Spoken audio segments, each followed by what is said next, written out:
Hello students, electronics के video lecture की series की इस क्लास में हम बात करेंगे फ़िल्टर के बारे में। फ़िल्टर सर्किट क्या होता है। देखो, हमने रेक्टिफायर पढ़ा था, हमने ये देखा था कि हाफ वेव रेक्टिफायर और उसके बाद बटा तो full wave rectifier. Full wave rectifier का जो आउटपुट अपने को मिला था, वहाँ से ये कंक्लूजन निकाला था कि फुल वेव रेक्टिफायर का आउटपुट, चाहे वोल्टता चाहे धारा, आप किसी भी फॉर्म में कंसिडर करो, वो एक दिशीय तो ज़रूर होता है, लेकिन उसका मान समय के साथ परिवर्तित होता रहता है।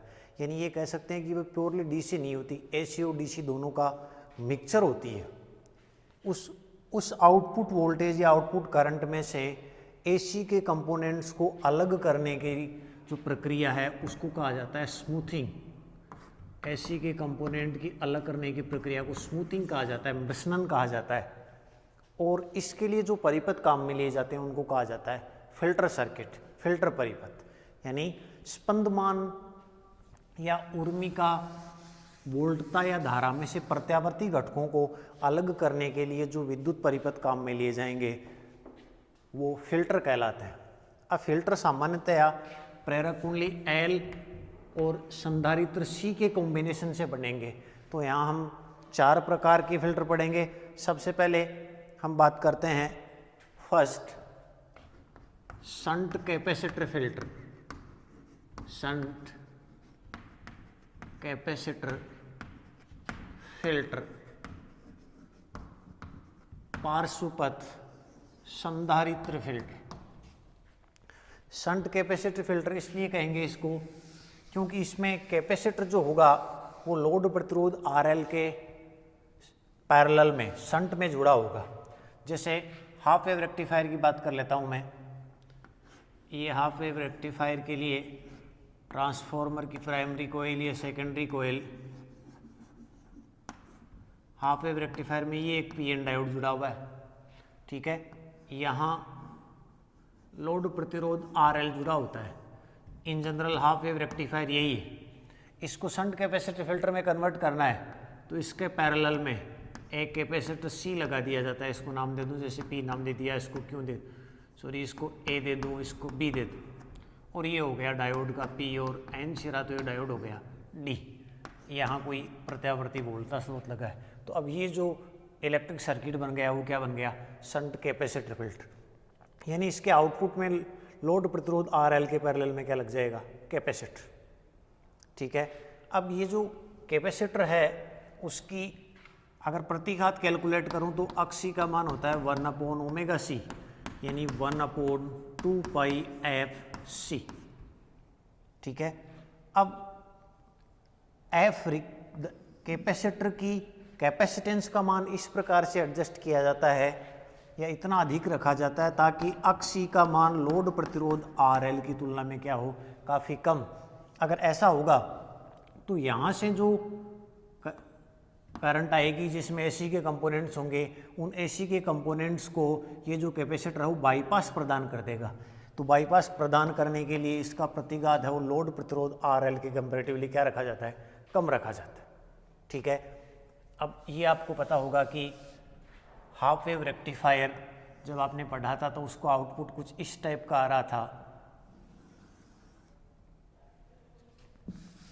यहाँ बना देता हूँ इस डायग्राम को मैं। हाफ वेव रेक्टिफायर का आउटपुट 0 से T/2 के लिए आउटपुट मिल रहा था आपको, T/2 से T के लिए फिर नहीं मिल रहा था, फिर आउटपुट मिल रहा था,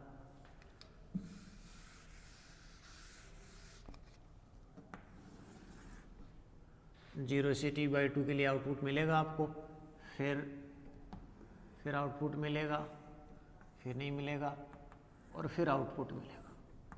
इस टाइप से हमने बनाया था हाफ वेव रेक्टिफायर के लिए V0 0 T/2 T, ठीक है। ये वोल्टेज की मैक्सिमम वैल्यू थी।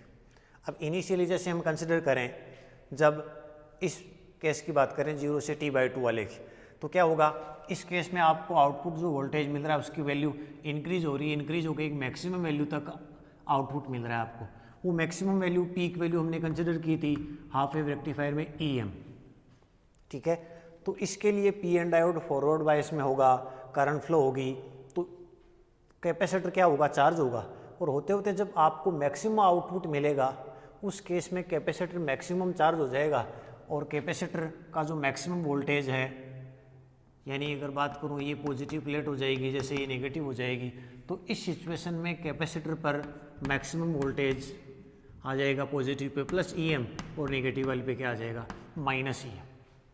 यानी संधारित्र उस समय अधिकतम आवेशित अवस्था में होगा। ठीक है, जैसे ही यहाँ से ये स्टार्ट होगा मतलब आउटपुट वोल्टेज आपको कम मिलेगा, यानी लोड प्रतिरोध RL के सिरों पर वोल्टेज घटना स्टार्ट होगा, तो संधारित्र उस वोल्टेज को मेंटेन रखने के लिए निरावेशित होगा और निरावेशित होगा ताकि वो ये कोशिश करेगा कि लोड प्रतिरोध RL के सिरों पर वोल्टता का मान क्या रहे, नियत रहे। यानी धीरे धीरे टाइम के साथ कैपेसिटर की प्लेटों पर वोल्टेज का मान क्या होगा, कम होगा। तो अगर मैं ये कहूँ, हमने ये कंसिडर कर लिया कि पीक वोल्टेज कैपेसिटर के लिए प्लस माइनस EM था, तो T समय पश्चात संधारित्र की प्लेटों के मध्य विभवांतर क्या होगा, डीके होगा, V मान लूँ, is equal to peak voltage EM e⁻⁻T upon RL into C, where RL into C को कहा जाएगा टाइम कांस्टेंट, समय कालांक, C कैपेसिटेंस हो गई, RL लोड प्रतिरोध हो गया। हम ऐसा कंसिडर कर रहे हैं, यहाँ वो केस कंसिडर कर रहे हैं जब RL और C है वो काफ़ी बड़ा होगा। इस केस में हम EM ये क्या होगा, T अपॉन RL C काफ़ी छोटा हो जाएगा, तो उस केस में इसका हम एक्सपेंड करेंगे तो क्या आएगा 1 minus T upon RL C plus own कई टर्म्स आएंगी, लेकिन ये बहुत छोटा होने का आगे वाले टर्म्स को नेग्लेक्ट कर देंगे, तो V है वो ऑलमोस्ट इसके इक्वल आ जाएगा, यानी V मिलेगा EM minus EM into T upon RL into C।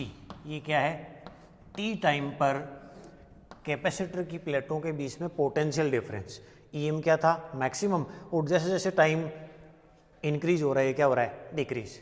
देखो डायग्राम में से चेक करें, इनिशियली जैसे ये स्टार्टिंग केस माने जब कैपेसिटर मैक्सिमम वोल्टेज था EM, टाइम के साथ डिक्रीज होगा तो डिक्रीज होता जाएगा,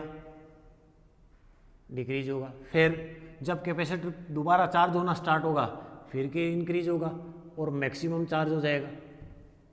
फिर क्या होगा, फिर जैसे वोल्टेज डिक्रीज होगा वो डिस्चार्ज होना स्टार्ट होगा और फिर क्या हो जाएगा, वो चार्ज होगा और यहाँ तक क्या हो जाएगा, मैक्सिमम चार्ज। यानी ऐसे कहूँ तो यहाँ से यहाँ के बीच का एक कंप्लीट टाइम पीरियड में कंसिडर कर लूँ T, यानी ये कहूँ कि कैपेसिटर को जो कम्प्लीटली चार्ज था वहाँ से डिस्चार्ज होकर पुनः कम्प्लीटली चार्ज होने में कितना टाइम लग रहा है, T, वो T क्या हो गया, टाइम पीरियड।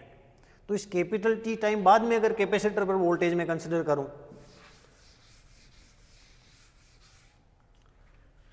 आवर्तकाल कैपिटल T के पश्चात संधारित्र की प्लेटों के मध्य विभवांतर, कैपिटल T टाइम में क्या हो जाएगा, ये V is equal to EM minus EM into T upon RL into C। T हमने मान लिया टाइम पीरियड, तो T टाइम पीरियड बाद में ये होगा, यानी अगर कैपेसिटर की प्लेटों के बीच में पोटेंशियल डिफरेंस को हम ऑब्जर्व करें, देखो यहाँ से बात करें, जैसे इस यहाँ से यहाँ वाले किसी केस की बात कर लें, यहाँ से यहाँ वाले केस की बात कर लें, हम ये करें कि इनिशियली वोल्टेज कैपेसिटर पे क्या था प्लस EM, फिर क्या होगा, ये डिक्रीज होगा, यहाँ तक डिक्रीज हुआ, फिर इंक्रीज हो जाएगा, फिर डिक्रीज होगा और फिर क्या हो जाएगा, इंक्रीज हो जाएगा। ये एक टाइम पीरियड हो गया कैपिटल टी, ये भी एक टाइम पीरियड हो गया कैपिटल टी। ठीक है, यहाँ EM था, कैपिटल टी टाइम में डिक्रीज हो जाएगा अगर हम कंसिडर करें कि मिनिमम ये EM minus EM into T upon RLC, यानी ये जो वैल्यू हो वो क्या हो जाएगी, EM minus EM into T upon क्या हो जाएगा, RLC। यानी ये कह सकते हैं कि इस समय वोल्टेज है वो किसके बीच में फ्लक्चुएट होगा, EM और EM minus T upon RLC। इन दोनों को एवरेज अगर मैं कैलकुलेट करूं, ई एवरेज जिसको हम क्या कहते हैं EDC, तो वो वैल्यू क्या होगी, दोनों को ऐड करके 2 से डिवाइड करोगे तो हो जाएगा EM minus EM into T upon 2RLC। ठीक है, यानी हम ये कह रहे हैं कि आउटपुट वोल्टेज अपने को जो मिलेगी उच्चावक वोल्टता जिसको हमने कहा है, उसमें क्या क्या होंगे, उसमें एक तो दिष्ट वोल्टता होगी, दिष्ट वोल्टता EDC, उसका मान तो क्या होगा EM minus EM into T upon 2RL into C. इसको दे दूँ इक्वेशन थर्ड। तो एक तो उसमें दिष्ट वोल्टता होगी और दूसरा उर्मिका वोल्टता में प्रत्यावर्ती घटक, उर्मिका वोल्टता में प्रत्यावर्ती घटक का शिखर मान वो क्या होगा, EM into T upon 2RLC। ये इक्वेशन हो गई 4। हम ये करें कि वोल्टेज इन दोनों के बीच में, ये हो गया मैक्सिमम वैल्यू, ये मिनिमम वैल्यू हो गया, एवरेज हमने ये कह दिया। तो ऐसे कहा जाएगा कि जो आउटपुट आपको मिलेगा ना, उसमें DC और AC का मिक्सचर होगा, DC की ये वैल्यू होगी और AC जो मिल रही है आपको उसमें AC कंपोनेंट्स, उसकी पीक वैल्यू ये होगी। ठीक है, अब यहाँ ये जो डायग्राम बना रहा है उसको अगर मैं ट्राइंगुलर के रूप में शो करूँ तो इसको अप्रोक्सीमेटली ऐसा शो कर सकते हैं, इस टाइप में से हो जाएगा। देखो एक ट्राइंगुलर के फॉर्म में अगर शो करूं मैं इसको ऐसे, ठीक है, एक टाइम पीरियड के लिए एवरेज वैल्यू को हमने कहा है EDC। ये वैल्यू क्या होगी, EDC प्लस ये वाला component EM into T upon 2RLC। ये वाला क्या होगा, EDC minus EM into T upon 2RL into C. ठीक है, अब ये दिष्ट वोल्टता का मान अपने पास आ गया। उर्मिका वोल्टता का शिखर मान, यानी या कह दूं प्रत्यावर्ती घटक का शिखर मान तो आ गया, लेकिन किसी पर्टिकुलर टाइम t पे अगर हम चेक करना चाहें कि प्रत्यावर्ती घटक का मान क्या होगा, तो वो लिखेंगे किसी समय स्मॉल t पर वोल्टता के प्रत्यावर्ती घटक का मान, उर्मिका वोल्टता थी उसके प्रत्यावर्ती घटक का मान, वो क्या लिखेंगे, पीक वैल्यू तो क्या थी EM into T upon 2RLC minus T time पे क्या हो जाएगा EM into T upon RL into C. First equation जो हमने लिखी थी उसमें ये EM था और ये यही था, क्योंकि वहाँ पीक वैल्यू EM थी, यहाँ पीक वैल्यू ये है। इट मीन्स यहाँ से ये मिल जाएगा आपको EM अपॉन 2RLC कॉमन ले लिया तो हो जाएगा T माइनस 2T, इसको नाम दे दूँ मैं E। ये हो गई इक्वेशन 5। हमें कैलकुलेट करना है शंट कैपेसिटर फिल्टर की हेल्प से रिपल फैक्टर। तो रिपल फैक्टर होगा R जो होगा वो होगा AC और DC का कंपोनेंट्स की वैल्यू। DC के कंपोनेंट्स की वैल्यू आपके पास आ गई, हम कैलकुलेट करेंगे AC के कंपोनेंट की। तो हम क्या कैलकुलेट करेंगे, RMS मान। नाउ प्रत्यावर्ती वोल्टता का आरएमएस मान ई आरएमएस लिख दूँ उसको, या ई ऐसी लिख दूँ, बात है कि वो क्या होगा ई स्क्वायर का एवरेज का अंडर रूट, इसमें हम ई की वैल्यू पुट करके इसको सोल्व करेंगे। देखो इनको मिटा देता हूँ, तो यहाँ से अपने पास ई ए सी का स्क्वायर कर लेता हूँ, स्क्वायर हो जाएगा ई स्क्वायर का average 0 to t E square D T 1/t is equal to 1/t integration 0 से t। ई स्क्वायर, ई की वैल्यू आपके पास ये है, तो ई एम अपॉन 2 RLC का होल स्क्वायर और t माइनस 2t का होल स्क्वायर dt, यानी यहाँ से मिल जाएगा आपको E A C square is equal to E M upon 2 RLC का whole square into 1/t 0 to t, ये होगा t square plus 4t square minus 4t dt E A C square क्या मिलेगा आपको ई एम अपॉन 2 RLC का whole square into 1/t, integrate करेंगे हम, T square का हो जाएगा टी स्क्वायर टी, इसकी limit 0 to T plus 4 T square का हो जाएगा 2t, फिर t की limit 0 to T minus 4t, sorry ये वाला होगा टी स्क्वायर का हो जाएगा t³/3, तो हो जाएगा 3 और t³ 0 to t 4t, फिर t का हो जाएगा t square upon 2, T square का हो जाएगा 0 to t। वैल्यू पुट करें E A C square E M upon 2 RLC का होल स्क्वायर इंटू 1/t, ठीक है।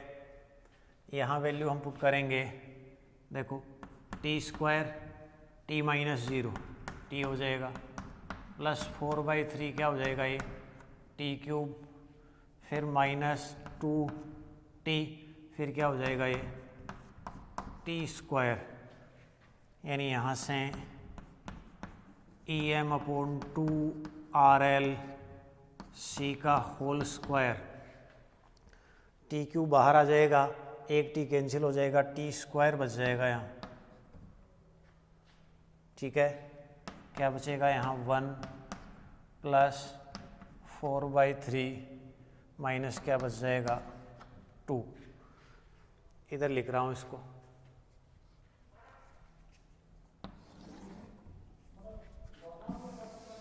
ठीक है। तो यहाँ से अपने को मिल जाएगा ई ए सी का square is equal to E M into T upon 2 RLC का होल स्क्वायर, यहाँ मिल जाएगा आपको, देखो 4/3 माइनस 1, तो ई ए सी का स्क्वायर, ये अंडर रूट ले लूँ तो हो जाएगा E M into T upon 2 RLC, 4/3 minus 1, ये क्या हो जाएगा 1/3, अंडर रूट लेंगे तो आ जाएगा 1/√3। ये ई ए सी आ गया आपके पास, इसको मैं दे दूँ इक्वेशन 5 हो गई थी, इसको दे दिया इक्वेशन 6। अब अपने पास ई का ए सी की वैल्यू आ गई और डी सी की वैल्यू आ गई, यहाँ से हम अब क्या कैलकुलेट कर लेंगे, रिपल फैक्टर, उर्मी का गुणांक। तो यहाँ कैलकुलेट कर रहा हूँ, आता है उर्मी का गुणांक, ripple factor R is equal to क्या होगा E A C upon E D C. Value put कर लें, ई ए सी की वैल्यू समीकरण 6 से E M into T upon 2√3 RLC upon EDC की वैल्यू ये होगी EM minus EM into T upon 2 RLC A1। ठीक है,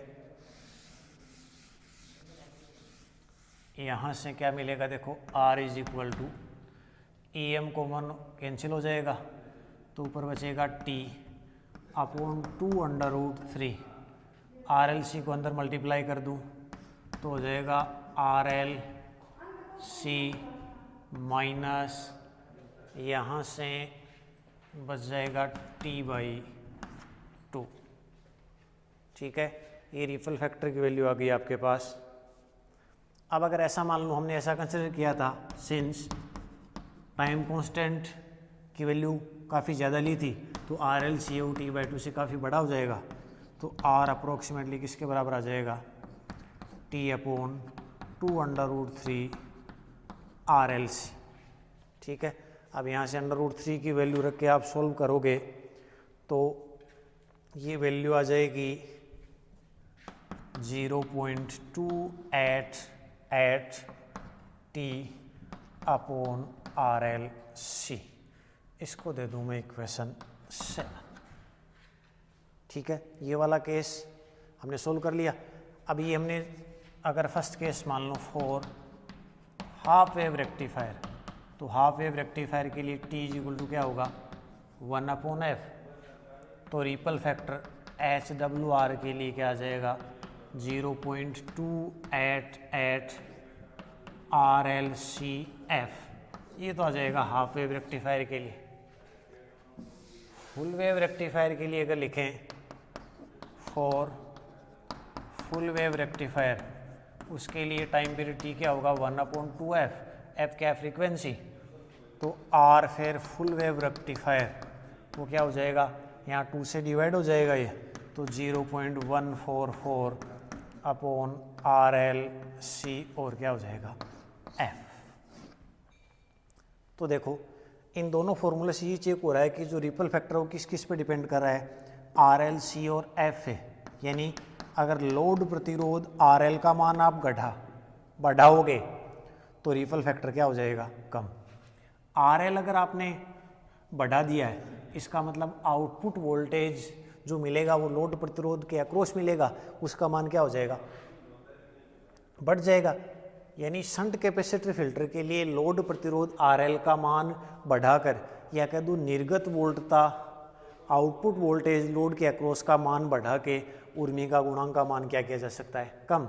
और सेकंड उर्मिका गुणांक को कम करने का तरीका क्या है, C को बढ़ा दें। C के लिए हमने पहले ही माना था कि अक्षी है वो क्या था, फार ग्रेटर देन क्या माना, सॉरी फार लेस देन क्या माना था, R, और अक्षी क्या था, 1/2πfc। तो C बड़ा होगा तो अक्षी क्या हो जाएगा, कम। तो इस प्रकार हमने पार्श्व पथ संधारित्र फिल्टर के लिए उर्मिका गुणांक का मान अर्ध तरंग और पूर्ण तरंग दोनों केस के लिए प्राप्त कर लिया। आज की क्लास में इतना ही पढ़ेंगे। धन्यवाद।